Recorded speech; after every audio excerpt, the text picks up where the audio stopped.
Hello, everyone. Welcome to Global Sassitude. This is Pauline Teo. I'm your financial wellness mentor. And I'm Lisa Keeble. I help women recreate and rise beyond the midlife divorce, also known as grey divorce. Hi, everyone. My name is Shirley, and I'm a beauty business coach, and I help you elevate, scale, and sustain your business. As you can see, all three different women in different age group in the 50s and 50s. And we always have our own branding. In terms of our branding, for me, financial and wellness. And those who are in Singapore, Malaysia, every time they see me, they will see me in dollar sign because I stand for financials, helping them about passive income. Whenever people see me in the past, right, when I come out in the advertisements, it's always about passive income, it's always about investing, it's always about money. So they know me. And how they know me is because I always wear a pink jacket. So why did I start off with a pink jacket in the financial sector? It's because when I started off in 2010, at that point of time, the financial industry people are still in a very somber state, the subprime credit crisis. So bankers and people in the investing field, they always turn up in black, brown, blue, and gray. The really boring colors. So when I talk about financials, because I don't come from the financial sector, I was actually a public servant, learn about investing, I invest on my own, get so good that I teach people how to do it. So, and there are not many female trainers out there. So I came up with this thing where when everybody's wearing black, I wear pink. And what happens was in all the pictures, every time when there's a speaker, I'm the one who stands out. For two reasons. First, I'm always the only woman out there talking about financials. Second, when everyone is in all the dark colors, I was the only one in bright colors. So they will definitely see me. So this is what we talk about branding, where people can remember you and know what you stand for. So this is where I'm going to ask our beauty technician because she definitely knows what she stands for. Shirley, maybe you can share with our audience if they want to build their brand. How should they do it? Pauline, thank you so much for this question. Everything has changed and everything evolves all the time. One of the examples that I sometimes use for my beauty technicians is, for instance, a cell phone. I say to them, if we don't evolve and we don't, get on top of what's happening and what's trending at the moment, you might as well just go back to your Nokia 3210 and play Snake. If you want to, because everything is so much more advanced today and everything is different and we need to get on board with that. So one of the things that I do tell people that wants to start a brand that is advertising their business, stop pushing the name of the brand. Because I know it sounds beautiful and it's lovely, but people buy from people, and people fall in love with people. So what I did was, my business name is Elevated Beauty, but there's hardly anyone that really knows it's actually Elevated Beauty. Everyone knows Shirley. So I changed all of my socials to Shirley. I don't run under my business name anymore. I go under my personal branding. And since I started doing that, I've actually reached so much more people because it's a more personal.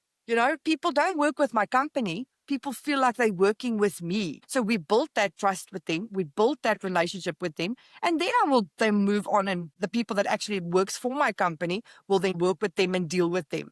But in the beginning stages, I think it's really so important. And I think this is where some people, they miss this part. Draft your business plan. What is it that you want to be known for? Who is it that you want to attract? What is your niche? I will say this so many times. You have to niche down, like, who is your target market? And then authenticity. My gosh, I cannot fake it. If someone tells me, Shirley, don't swear, don't talk too loud, don't laugh loud. That's not Shirley. That's Lisa. Yeah. I will forward them gladly on to Lisa. She's got a much softer and more gentle approach. But I'm over the top. I speak loud. I laugh loud. I'm very quick, and that's what my brand is all about. And people love that. And I do get that I'm not for everyone. But I'm happy. I'm happy that I'm not for everyone, because we can't please everyone. And I'm not going to change who I am to accommodate someone else, because that steals your joy. It steals your happiness, and it steals what you're actually trying to do. So personal brand, 100% authentic. If you laugh loud, and if you are loud, and if you are fast, and if you've got, like me, that whatever I've been labeled with, oh my gosh, just embrace it. That's the best answer I can give you. Thank you, Shirley. I love it. Authenticity is your branding. It's not about being somebody else. It's about us being ourselves when we want to do personal branding. That's the best branding. I mean, everyone, I always believe every one of us, we are unique in our ways. And as a business entrepreneur, let's say, if you want to talk about personal branding, I think personal branding is not only for people who are entrepreneurs. Let's say if you're an employee, personal branding is also important, because you Yeah. want your bosses, the top management, to notice you. If they don't notice you, how are you going to get promoted? So there are times where I always heard my colleagues saying, I mean, I worked 10 years in I wouldn't say a corporate, but more in an organization. And we need to make ourselves known. And because I work in the public sector, there is this thing called the ranking system. So our bosses would actually rank us. It is for us to make sure that we are being seen. So there are some who didn't get really good bonuses and good performance appraisal. They felt really sour in there. And sometimes when I heard them, I was just saying, now, if you're that good, why didn't you show it to your boss? Then they will be like, oh, I'm not a showy type of person. Then, if you're not a showy type of person, I'm sorry. How are they going You're to going to see lose you out. then? You can't expect everybody to know you inside out. They have also got to understand, when I was in the organization, there are thousands of us. The top management will not be able to say, even not to say thousands of us, even there are hundreds of us. How will they remember each and every person? When I was running my organization, there were 200 employees. It used to be when we are small, like 10 people, 20 people, 50 people, I know each and every one. Up to the point, I've got 5 different offices in Singapore, Malaysia, Shanghai. Sometimes I go to my Malaysia office, I was like, who is this person? I don't even know him or her. Then it was, oh, she's just being recruited. She was in the HR, or she was in the finance, and she's so and so. So as in the top management, sometimes we want to give bonuses, but if you don't showcase yourself, we won't be able to know. It's not being show off. I always have to tell people, because my peers used to think that I'm a very showy person, just like Shirley. I talk loud. When I present, I'm always very confident because I want my message to be put across clearly. I mean, the organization pay me. When the organization pay me, I must do my best to make sure that whatever good ideas that I have, they are all being like put on the table so that the bosses would know and the bosses can comment so that we can see whether are there things that we want to implement and improve on. So that's my take. But of course, ultimately, they will find that I'm too showy, and some of my colleagues, my peers, didn't like me. But it's okay for me, because as long as I would say this is the real me and I've added value to the organization, frankly speaking, that doesn't really bother me. So, Shirley, let me ask you this, because I know you're really loud, right? So it probably, because that's your nature, maybe that's my nature as well. What if it's not their nature? Okay. So it can be daunting for many women who are afraid of self-promotion. What do you think is the most effective non-salesy strategy? Especially, I believe you have seen so many of your students that you have trained. I believe there are many quiet ones. So what are the tips that you normally would give them for their personal branding, that they are not loud like you? Practice it. Never stop practicing. Yesterday, again, had a conversation with her, and she's like, Shirley, but how the hell do you do it? You get on the camera. And I said to her, can I tell you, the very first time I went onto a camera, my legs were shaking. My mouth was dry. And then halfway through my live, it cut. I went out of the group. I don't know what happened. I had to go back. I went on to a completely different profile, started my life. My grandma left a comment. She's like, my baby, you're so beautiful. This is the wrong page. The thing is, it will be messy in the beginning. It won't be great. Just think of a baby. I always say this to them. When you were born, no, man, you learn to crawl, and then you learn to walk, and then you learn to run. And there's some people that's quick. Like I run always. When I get something in my head, I run with it. I don't know how to go slow with certain things, but to show up not with confidence, but it's years and years and years of practice. So for instance, let's say you want to get more confident in front of the camera. I had to practice going in front of the camera. And you can't just do it once and then think for yourself, oh, I hated it. It wasn't great. Look how, and because we are our own worst critics. Oh my gosh, look how big my nose is. Look at my tooth. Look at this. Look at that. I know, because that's what I do. I think we all do it. Thing is, it's fine, but just get comfortable with you. You're not going to change. So love you. Be happy with what you look like and what you are, doing, and practice it. Start by making slow implementations, like make short and sweet and small implementations. For instance, record yourself every day and then look back at it. Send it to some people, get some feedback.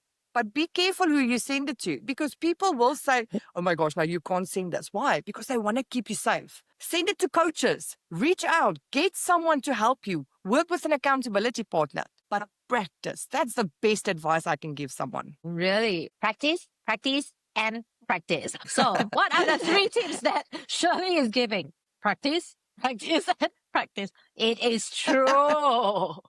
And be brave enough to do it. Be brave enough to pick up the phone and video yourself and then put it out there. There is one thing that I always want to tell people. Practice does not make you perfect. What do I mean by that? Practice, you can practice the wrong thing. So what do you need? You need feedback. That's why mentors are really important. That's the reason why Lisa, Shirley, and me, we are here. We provide mentoring services in different areas. Whether you are women who just went through your divorce, you need certain mentors to guide you. That's Lisa. Or you are in an entrepreneurship journey and you want to go into the beauty line. There is Shirley. Or you are like any woman, you need some mentorship, be it financial or be it wellness. I'm here for you. You can always go to our links to get mentorship. So practice with feedback will lead you to better. Of course, there's no perfection. They say practice makes perfect. I always say this, there's also no perfection. What is perfect? Imperfection is perfect. Like when we do these videos, do we speak perfectly? Frankly speaking, it's very difficult. I'm not AI. My name is called Pauline Teo. PT. Even AI, the ChatGPT will tell you, ChatGPT will make mistakes. Please check. Yeah. Do you see the line below? ChatGPT's brain might have worked better than mine today. I mean, we are human beings.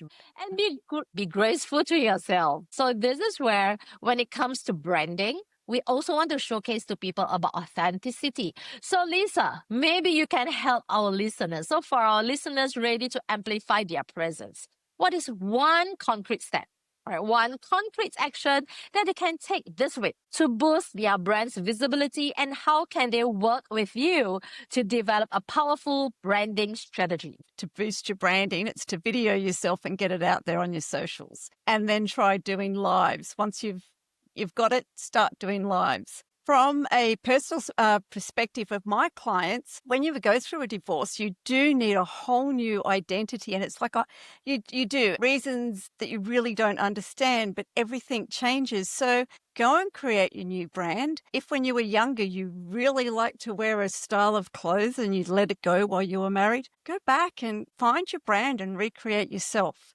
And that's just go and find yourself and find the brand that's you as a person if you're recreating beyond divorce. Great, Lisa. How about you, Shirley? What is one concrete action that they can take this week? I want to agree 100% with Lisa. It is getting yourself out there, getting your offer out there, getting your service or what it is out there, and not delaying it. One valuable thing that I actually learned from Sam Cawthorn was, your first take is normally your best take. So if you are doing a video or if you're doing something, just send it. Even though it might not be great or perfect in your mind, but someone else will appreciate it and they will see it through a completely different lens to what you are viewing it through.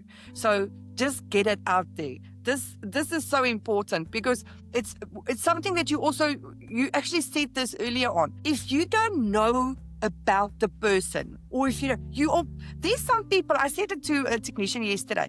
She said, Shirley, but I'm not getting clients. It's as if people don't know about me. I said, yes, at this stage, you are the world's best skeptic because no one knows about you. Yeah, and she's like, yeah, it's like you understand it, Shirley. I said, I do understand it. And I know exactly what you're doing wrong. Get out there. Get talking. Share stuff on your pages and collaborate with people because then they will share. If you do something for someone, they always want to do something back. That's just how it works. And that way, you get to spread the word. But just put yourself out there. Just take that step. I love it. Lisa and Shirley said, just go out, take the steps. For me, one concrete step, make mistakes and celebrate. This week, just tell yourself, you go out there and people say, I suck. Great. That means these are the things that I cannot do. Second one, yeah. You see, it's very important to learn something not to do. That means I said this, people say, no, it doesn't make sense. Okay, great, don't do it. You wear certain things, oh, it looks awful. Great, so I don't wear this. Every feedback, they are valuable feedback. So we also not only learning what to do, we also can learn what not to do. So my concrete step is always start to make mistake now, get feedback so that you don't do it anymore. Thank you very much. Thank you, Lisa. Thank you, Shirley. And thank you for watching our Global Sassitude. And this is Pauline Teo. I hope you can share, like, and subscribe our channel. If you have any comments, just state it below. And we wish you all the best in your coming week. Bye. See you. Bye guys. Bye.